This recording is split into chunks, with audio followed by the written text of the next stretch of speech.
নম্বর এবং ৪ নম্বর পার্ট আলোচনা করেছি। আপনারা যারা ওই পার্টগুলো দেখেননি অবশ্যই ওই পার্টগুলো দেখে নেওয়ার চেষ্টা করবেন। তো আমরা আজকে ১৪ নম্বর প্রশ্ন থেকে শুরু করব। প্রশ্নটি রয়েছে দেখতে পাচ্ছি যে a + b + c = 9 square + b square + c square = 29 হলে ab + bc + ca সমান কত? প্রশ্নটি খুবই গুরুত্বপূর্ণ। দেখতে পাচ্ছি যে প্রাথমিক শিক্ষক নিয়োগ পরীক্ষায় ২০১৯ সালে প্রশ্নটি আসছে। তো আমরা এই প্রশ্নটি সমাধান করার চেষ্টা করি। প্রথমত আমাদের একটি সূত্র জানতে হবে। সূত্রটি হচ্ছে এরকম যে a + b + c whole square plus এখানে square plus B square plus C square plus এখানে আমি যদি 2 কমন নিই তাহলে এখানে ab plus BC plus CA এই সূত্রটি রয়েছে। এই সূত্রটি ব্যবহার করে এই প্রশ্নটি আমরা সহজেই সমাধান করতে পারবো। তো এখানে আমরা কিভাবে সমাধান করবো দেখি। এখানে আমরা যে কাজটি করবো যে এই যে a plus B plus C এই মানটি আমরা লিখে দিব। আর এখানে রয়েছে square plus B square plus C square এই মানটি আমরা লিখে দিব এখানে 29।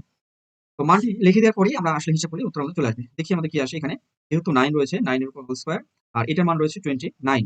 আর এখানে যা আছে আমরা ওইরকম রেখে দিলাম AB plus BC plus CA. এখন আমরা যে কাজটি করব এই যে 9 কে আমরা বর্গ করলে আমরা যে কাজটি আসে যে এখানে 81 আর এখানে এই যে 29 টা আমরা এই সমান এই পাশে নিয়ে আসলাম। সমান এই পাশে নিয়ে আসলে হচ্ছে এরকম থাকে আর এখানে যা থাকে AB plus BC plus CA এই অংশটুকু থাকে। এখন আমরা যে কাজটি করব যে 81 থেকে 29 আমরা বিয়োগ দিব। 81 থেকে 29 আমরা বিয়োগ দিলে কত থাকে 52 আর এখানে আমাদের 2 থাকে AB plus BC plus CA এই অংশটুকু থাকে। এখন আমরা পরবর্তীতে যে কাজটি করব যে 2 টা সমান এই পাশে নিয়ে আসলে এই যে 52 কে আমরা 2 দিয়ে ভাগ দিলে আমাদের কত আসে একবার সরাসরি ভাগ দিই। এখানে আসে 26 আর এখানে AB plus BC plus CA এই অংশটুকু থাকে। তাহলে এখন এই যে AB plus BC plus CA এটাই হচ্ছে আমাদের যেহেতু প্রশ্নের মধ্যে চেয়েছে এই অংশটুকু, এই অংশটুকুই হচ্ছে আমাদের কারেক্ট অ্যান্সার। তার মানে AB plus BC plus CA এর মানটি হচ্ছে 26। ক নম্বর এই প্রশ্নের আমাদের কারেক্ট অ্যান্সার। আশা করি আপনারা বুঝতে পেরেছেন। আর মেইন কথা হচ্ছে এখানে এই যে মেইন যে সূত্রটি রয়েছে এই সূত্রটি ব্যবহার করেই আমরা এই সম্মিলিত অঙ্কগুলো সমাধান করতে পারবো। পরবর্তী প্রশ্ন আমরা দেখি কি রয়েছে।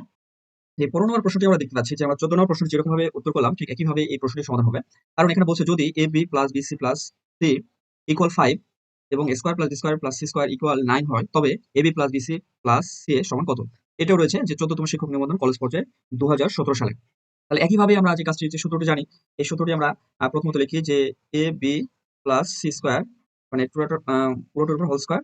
এখানে আমরা মেইন সূত্রটা A square plus B square plus C square plus 2 AB plus BC plus CA এটা হচ্ছে মেইন সূত্র। এখন আমি যে কাজটি করব বিস্তারিত না করে আগে ১৪ নম্বর প্রশ্নে আমরা যেরকম সরাসরি আমরা লিখি। এখানে A plus B plus C এখানে এর উপর হোল স্কয়ার তার মানে 5 এর মান। 5 এর মান লিখলে এখানে স্কয়ার করলে সরাসরি কত 25 আসে। আর এখানে A square plus B square plus C square মানটি কত আছে 9 তাহলে সমান পাশে নিয়ে আসলাম। তাহলে এখানে হচ্ছে আমাদের আমি এই জায়গাতে দেখাই। এখানে দেখাই 25 তার মানে 5 এর উপর বর্গ করলে এই মানটি এখানে লিখে দিলে 25 আর এখানে এটার মান হচ্ছে 9 সমান এই পাশে নিয়ে আসলাম। আর এখানে আমাদের 2 আছে এরকমই। পরে 2 দিয়ে ভাগ দিলে আমরা যে কাজটি হবে যে দেখা যাচ্ছে 25 থেকে 9 বাদ দিলে এখানে আসে 16। 16 কে আমরা 2 দিয়ে যদি ভাগ দেই তাহলে আমাদের 8 আসে। আশা করি বুঝতে পেরেছেন। ঠিক আগের প্রশ্নটা অনুযায়ী আপনারা নিজেই প্র্যাকটিস করার চেষ্টা করবেন। তাহলে আপনারা এই অঙ্কটা সহজে করতে পারবেন। ধন্যবাদ বন্ধুরা। আজকে আমরা এই যে ৫ নম্বর খন্ডে এই দুটি মানে একই সূত্র ব্যবহার করে দুটি প্রশ্ন আমরা প্র্যাকটিস করলাম। পরবর্তী ক্লাসে আমরা পরে যে অঙ্কগুলো রয়েছে সেই অঙ্কগুলো প্র্যাকটিস করব। ধন্যবাদ।